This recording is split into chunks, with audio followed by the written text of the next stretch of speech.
The form of government that is applied to our home is monarchy, since my father is like the head of the state or a king.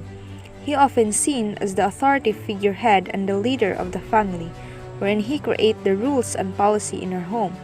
These family rules help us to understand what behaviors are okay and not okay. For family rules to work well, everyone needs to know, understand, and follow the rules. He also imposes punishment when we make mistakes. Here is a sample list of household rules that need to be followed. These rules may include respect every member of the family. Being respectful in our family begins with being polite. It also means learning how to listen to each other when you disagree, and even when you are upset. Another way of being respectful is just being there for one another and showing you care. Next is say please and thank you. When you say please and thank you, you're displaying kindness and respect. When you make the effort to do small things well, you're much more likely to do big things well. That's because taking pride in what you do is forming habit, and it spills over to other areas of your life. Next is be responsible for your own mess. One way to be respectful and polite is to clean up after yourself. If you leave a mess for someone else to clean, that shows you don't respect his or her time. Put your toys and items away and put away dirty clothes.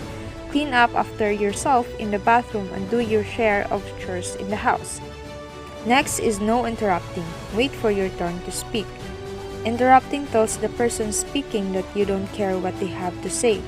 You think that your voice is more important or don't have the time to really listen to them.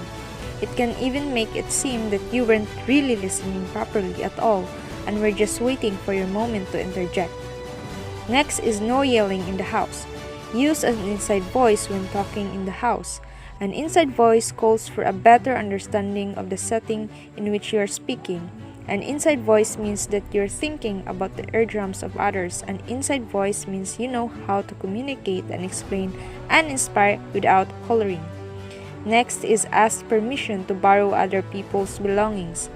It is always best to ask permission before borrowing an item from someone else. The Bible tells us to be honest and respectful for others. This includes respecting the items for your family or friends members. If you borrow your sister's tablet without asking, she might wonder where her tablet went. She might think someone stole it. She may need to use it and they can find it. Instead, you want her to know that you borrowed it and that her tablet is safe. It is best to ask her permission before using properly. Next is always be honest. The more honest you are, the more easy it is to trust. Not only will others will trust you, but you can also feel more confident when trusting others. It's always good to pay it forward and develop good karma. That's much easier to do with honesty than it is to do with not being true or faithful.